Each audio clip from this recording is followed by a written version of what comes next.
one of the world's best hotel schools held by 50 countries.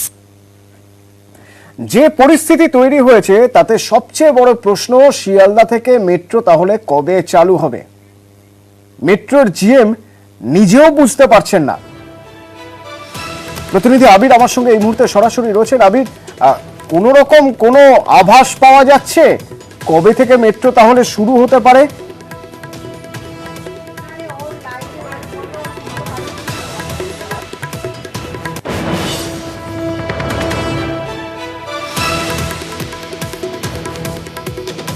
আবির, আমার কথা শোনা যাচ্ছে?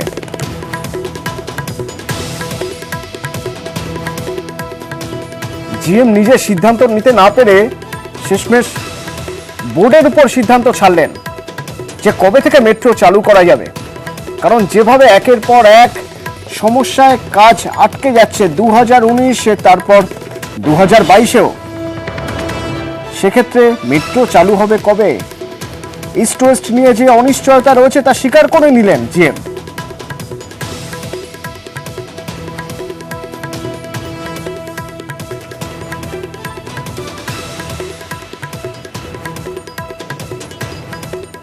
Phoolbagan link is ready. I have inspected it. CRS has inspected it. He has given clearance. We have requested the Ministry of Railways to decide about the date of inauguration and at what level it will be done. So we are awaiting that. Bao Bazaar incident has happened in Havara to Sialda, which was expected to get commissioned in January 2023. Now with this, there will be a setback of about 3 to 4 months, but it will also get commissioned. This date will be decided by the Ministry of Railways. We have informed them that from this Bangla New Year, from that day onwards we are ready. Now whenever you see they will decide the date, give us about 4 or 5 days time and it will be inaugurated. প্রতিনিধি আবির আমার সঙ্গে এই মুহূর্তে রয়েছেন। আবির, তাহলে কিভাবে এটা ঠিক করা যাবে যে কতটা দেরি হচ্ছে বা কবে শেষমেশ মেট্রো চালু হবে? কারণ খোদ জিএম, মেট্রো জিএম, তিনিই তো অনিশ্চয়তায় ভুগছেন।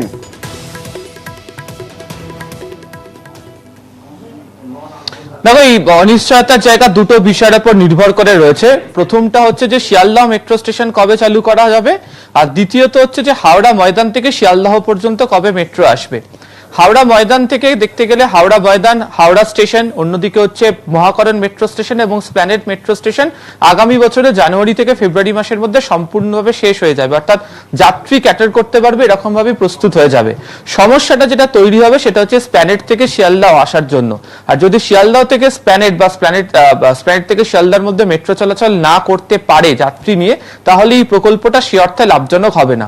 এবার হচ্ছে স্প্ল্যানেড থেকে শিয়ালদহ পর্যন্ত আসার আগে অনেকের মধ্যে প্রশ্ন থাকবেন যে হাওড়া ময়দান থেকে কেন স্প্ল্যানেড পর্যন্ত মেট্রো আসবে না। তার কারণ হচ্ছে যে ইস্ট ওয়েস্ট মেট্রো প্রকল্পের যে ডিপো তৈরি হয়েছে সেটা হচ্ছে সল্টলেকে, ফলে তাকে শিয়ালদহ পেরিয়েই মেট্রোকে কারশেডে আনতে হবে। ফলে কোনোভাবেই মেট্রোকে স্প্ল্যানেড পর্যন্ত নিয়ে এসে হাওড়া ময়দান পর্যন্ত কোনো চালানোর অবস্থায় থাকবে না। তো আজকে জেনারেল ম্যানেজার তিনি নিজেই বলছিলেন যে যেহেতু আরো কয়েক মাস তো পিছিয়েই যাবে, যেহেতু বউবাজারের কাজের জন্য দেরি হচ্ছে, এবং একই সঙ্গে শিয়ালদহ নিয়েও কার্যত অনিশ্চয়তা থেকে গেছে। তার কারণ বর্তমান অবস্থাতে বউবাজারকে নিয়ে কার্যত একাধিক জায়গাতে বিক্ষোভের মুখে পড়তে হচ্ছে মেট্রোকে। এই অবস্থাতে দাঁড়িয়ে যদি শিয়ালদহ মেট্রো স্টেশন উদ্বোধন করেন তাহলে তার একটা অন্য প্রতিক্রিয়া তৈরি হতে পারে। ফলে অতি তাড়াতাড়ি শিয়ালদহ মেট্রো স্টেশনে চালু হচ্ছে এমন নিশ্চয়তার কথা খোদ জেনারেল ম্যানেজারের কথা তো অন্তত পাওয়া যায়নি। আবির, আরো একটি বিষয় রয়েছে, এই বউবাজারে 2019-এর পর 2022-এ আবার এই বারবার বিপর্যয় হচ্ছে। এর জন্য মেট্রো কর্তৃপক্ষ কি পদক্ষেপ করছে, অর্থাৎ কোনো বিশেষজ্ঞের সাহায্য নেওয়া হচ্ছে?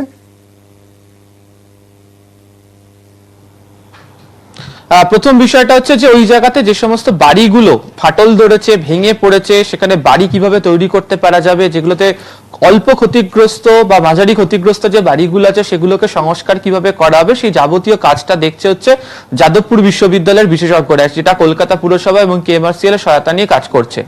দ্বিতীয়ত হচ্ছে যে 2019 সালে বিপর্যয়ের পর কেএমআরসিএল এর তরফ থেকে একটা কমিটি তৈরি করা হয়েছিল, যে কমিটিতে নীতিন সোম, অন্যদিকে হচ্ছে প্রফেসর অ্যান্ডিকট, কে পিছুমনি, এরা প্রত্যেকে ছিলেন। সেই কমিটিরও ফের সাহায্য নেওয়া হচ্ছে। একই সঙ্গে আজকে মেট্রো রেল যেটা জানিয়েছে যে এই কাজে এবার সাহায্য করবে হচ্ছে আইআইটি রুড়কি, তাদের সাথে কথা বলা হয়েছে। এর আগে একদিকে হচ্ছে শ্রীনগরে, অন্যদিকে হচ্ছে কোঙ্কণ রেলওয়ে, দুটো কাজের ক্ষেত্রে এইভাবে টানেল করতে গিয়ে বারবার সমস্যার মধ্যে পড়েছিল হচ্ছে ভারতীয় রেল। তখন সেক্ষেত্রে প্রযুক্তিগত সাহায্য দিয়েছিল হচ্ছে আইআইটি রুড়কি, তাই তাদের বিশেষজ্ঞদের নেওয়া হচ্ছে। তবে আইআইটি রুড়কি যে কাজটা করবে সেটা হচ্ছে যে বউবাজারের 38 মিটার অংশে কংক্রিট বক্স কিভাবে বসিয়ে গোটা টানেলের কাজ সম্পূর্ণ করা হবে। দ্বিতীয়ত হচ্ছে গ্রাউটিং করার ফলে এখন নিচের মাটি অর্থাৎ 33 মিটার নিচের অংশ থেকে যে মাটি সেটা কংক্রিট বা কঠিন থাকলেও সেটাকে হ্যামার প্রসেসের মাধ্যমে ভেঙে সেখানে কাজ করতে গেলে পুনরায় যে জল বেরিয়ে আসবেন এমন কোনো নিশ্চয়তা নেই। ফলে কি প্রযুক্তি ব্যবহার করে বা কিভাবে কাজ করলে সেখানে নতুন করে সমস্যা তৈরি হবে না এবং 38 মিটার কংক্রিটের কাজটা শেষ করতে পারা যাবে এবং সেখানে বক্স বসালে টানেলের কাজও সম্পূর্ণ হয়ে যাবে, সেই গোটা কাজটাতে আইআইটি রুড়কি সাহায্য করবে। সূত্রের খবর আগামী বুধবার আইআইটির বিশেষজ্ঞরা বউবাজারে আসবেন এবং তারা তাদের প্রাথমিক যে পরিদর্শন সেই পরিদর্শনের পর কেএমআরসিএল এবং মেট্রো এবং অবশ্যই কলকাতা পুরসভার সঙ্গে বসে সেই কাজ তারা শুরু করতে চলেছেন। ধন্যবাদ। KMRCL is also now engaging, is trying to engage a premier institute having expertise, domain expertise in this particular area, that is IIT Roorkee, which is IIT, which is the oldest premier institute and having a domain expertise in civil engineering. So they will be trying to engage them and get the independent report done for this particular project, that what other additional the technical inputs can be given so that this kind of episode can be avoided in future completely. অন্যদিকে এই বউবাজারের ঘটনায় কিছু গাফিলতি ছিল মনে করছেন ফিরহাদ হাকিম, তিনি ক্ষোভ প্রকাশ করছেন। বিশ্বজিৎ প্রতিনিধি আমার সঙ্গে এই মুহূর্তে রয়েছেন। বিশ্বজিৎ,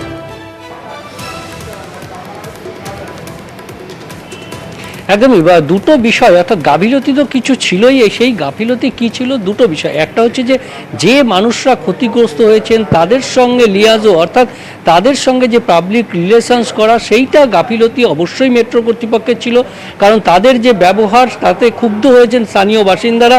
এই পরিস্থিতিতে দাঁড়িয়ে মেট্রোর উচিত যে পিআর সলিউশন করা, অর্থাৎ মানুষের সঙ্গে জনসম্পর্ক তৈরি করা, এবং সেই সম্পর্ক তৈরির উপর সবথেকে বেশি গুরুত্ব দিচ্ছেন এই মুহূর্তে ফিরহাদ হাকিম। পাশাপাশি যে মনিটরিং করার কথা ছিল, অর্থাৎ 2019-এর যে বিপর্যয়, সেই বিপর্যয়ের পর থেকে গ্রাউটিং এবং পোস্ট গ্রাউটিং পিরিয়ডে যে মনিটরিং করার কথা ছিল, সেই ধরনের মনিটরিংয়ের ক্ষেত্রেও গাফিলতি থাকতে পারে মনে করছেন ফিরহাদ হাকিম। তবে তিনি নিজেই জানালেন যে আমি বিশেষজ্ঞ নই, তবে সেই বিশেষজ্ঞের কাজটা করার জন্য কলকাতা পুরসভার যারা আধিকারিক রয়েছেন, বিল্ডিং বিভাগের প্রযুক্তিবিদরা রয়েছেন, তারা বিভিন্ন তথ্য চেয়েছেন মেট্রো রেলের কর্তৃপক্ষের কাছে, কেএমআরসিএল এর কাছে। সেই সমস্ত তথ্য নিয়ে আলোচনা হবে যাদবপুর বিশ্ববিদ্যালয়ের যারা বিশেষজ্ঞ, সেই বিশেষজ্ঞদের সঙ্গে। সেই বিশেষজ্ঞ যাদবপুর বিশ্ববিদ্যালয়ে তারা যে রিপোর্ট দেবেন, সেই রিপোর্ট নিয়ে ফিরহাদ হাকিম কলকাতা পুরসভার সঙ্গে খুব শীঘ্রই আবারও কর্তাদের সঙ্গে বৈঠক করবেন এবং ফাইনাল রিপোর্ট তিনি মুখ্য সচিবের কাছে জমা দেবেন এবং সেই মতো পরবর্তী পদক্ষেপ নেবে রাজ্য সরকার। ধন্যবাদ। কেএমআরসিএল যেহেতু একটা বড় অর্গানাইজেশন সেন্ট্রাল গভর্নমেন্টের, তাদের কি গাফিলতি হয়েছে, সয়েল আবার রিসেটেলমেন্ট হচ্ছে কি না, যেগুলো আমাদের যাদবপুর ইউনিভার্সিটি জানতে চেয়েছেন, এইগুলো রিপোর্ট ওনারা করছেন। ওনাদের যে মনিটরিংটা করার কথা ছিল, যে হঠাৎ করে কেন বাড়িগুলো ভাঙলো, ফিট সার্টিফিকেট দেওয়ার পরে যদি আবার হয় তাহলে দায়িত্ব কার? কিছু তো নিশ্চিতভাবে গাফিলতি আছে। আর বউবাজারের বাসিন্দারা যারা আতঙ্কে বাড়ি ছেড়েছেন